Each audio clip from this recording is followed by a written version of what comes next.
Salam alaikum to all the Muslims and peace be on all the non-Muslims viewers. This is titled Why You Shouldn't Want to Live in a Democracy. Okay, the reason why you shouldn't want to live in a democracy is because there's big loopholes in it, massive loopholes. And, just like communism and so forth. Here's the main loopholes. Democracy comes from the mind of men. So men can intentionally want to do something right, but get it wrong, yeah. Or they can intentionally want to do something bad and be successful in. Let me give you an example.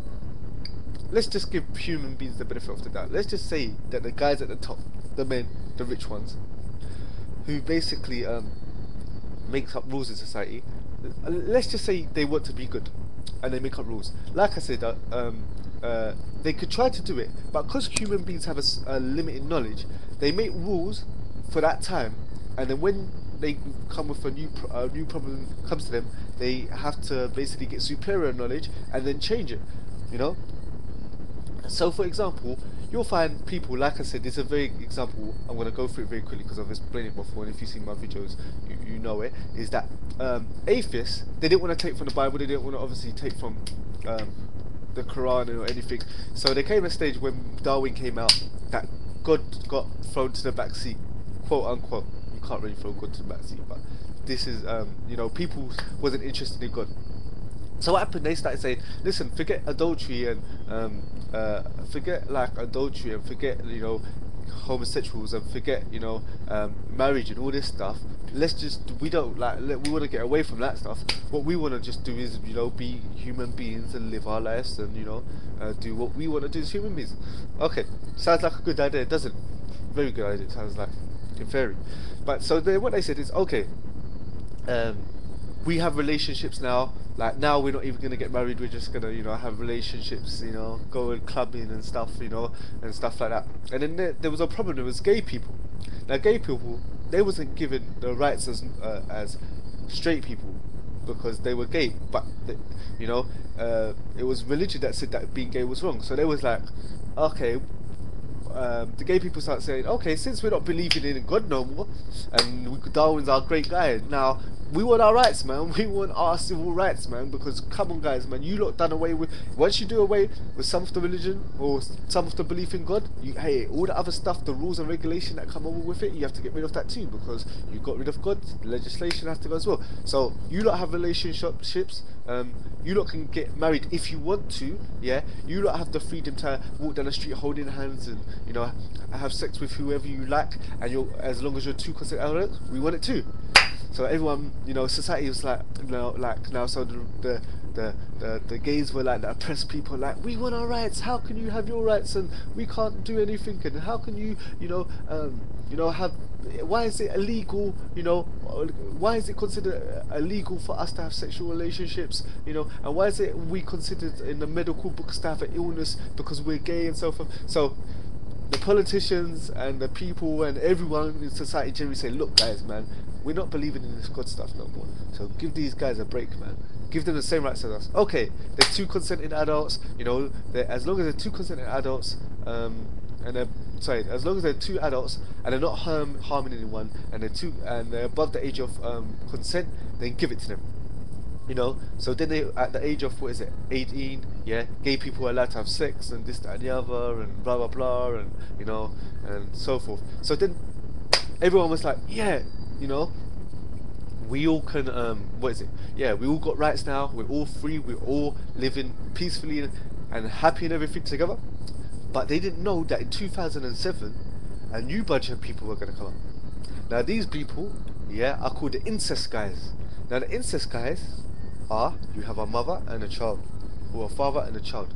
The child grows up, there was no sexual games, there was no perversion, there was no sexual slyness, but for some reason, hey, I don't know, man, I'm a Muslim, I don't understand these things, but for some reason the child wants to sleep with the mother and the mother wants to sleep with the child. Now they start saying, listen, you lot stop believing in that good stuff, man. Like, I want now basically my rights. I'm saying, me me and my mother, we want to sleep together. We're attracted to each other, everyone, and we want rights. You said as long as two consenting adults, who don't harm anybody, want to have sexual relationships, they can have it. So we're gonna take that criteria from the gays, and you have to give us our rights. And now you're like, oh, like, well, we've got to look up the law and see what it says. I'll show you the law. It says two consenting adults above the age of consent. Give me my rights. And you're like, well, we can't do it because we think it's sick, but we can't prove it because we're atheists. Now the Muslims, they don't have this problem because they said it was wrong from beginning, and they said homosexuality was wrong from the beginning, so they nipped it in the bud. Now we're screwed because we don't want to have you mother and daughter sleeping together because it's sick, but we have to let homosexualities, and we thought that was sick at first, but at the end of the day, most people haven't got a reason to deny them. So what we gonna do, because we gave them the rights and we can't take it back, there's too many now, and we can't not give it to you because you want the same rights as them.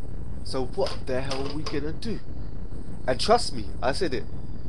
Remember, Muslims said it, 2007. When we get to, inshallah, if we make it there, when we get there to 2107, yeah,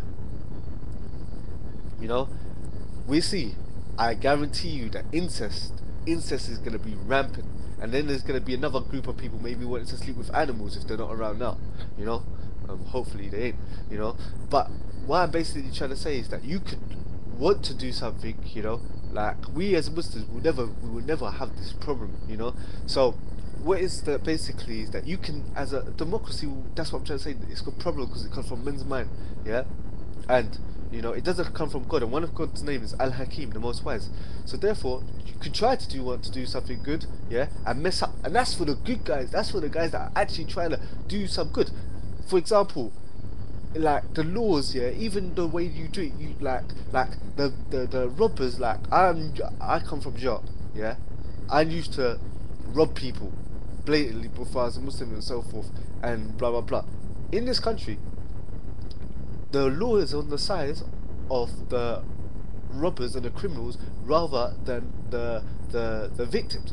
How many times have we read in the papers, in the newspapers, on the way to work or wherever, that someone broke into someone's house and that person attacked them, yeah, or not even attacked them, man, because people like to play with words. That someone broke into someone's house, yeah, and that person, yeah, restrained them in the house, yeah, then basically that criminal ended up suing that person for big money, yeah. How many times, yeah, is it, that, how can I say, that someone in this country, yeah, has been blatantly being wronged, you know what I'm saying, and when they were in the right, and the person, the criminal, whoever did it to them, yeah, gets left off.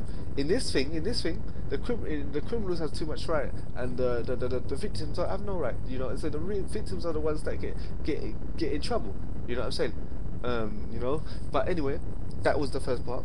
Second part, it's people who want to intentionally do something wrong, and get away with it. Alcohol pops. I don't know if you know. In London or England, we have these things called alcohol pops. You must have got them in America. They look like fruit juices, like highly attractive, colourful drinks, but they got alcohol in it. Now these are aimed, whether people admit or not, at schoolgirls and young girls and early young teenagers. And what these companies do, they pay psychologists thousands of pounds to find out how to attract young girls, yeah, and they put millions of pounds into it, and they come up with these beautiful looking bottles, yeah, and the government lets them sell it. Yeah, the government lets them sell it. So they intentionally know, everyone, I'm sure if you ask anyone, that making alcohol, look, it's a multi-million business, yeah, making these beautiful, highly addictive, you know what I'm saying, colourful items that are going to attract young girls who think they know what they want, but it's like it's too overwhelming for them.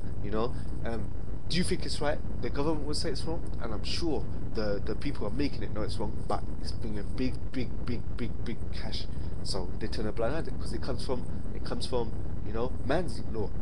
But at the end of the day, that's what I'm basically trying to say. It's like in a democracy, a lot of time, because it's run by men, even if you know something wrong, you're intentionally trying to do it. You know what I'm saying? So therefore, there's going to be a lot of things, that are going wrong in the society, but society will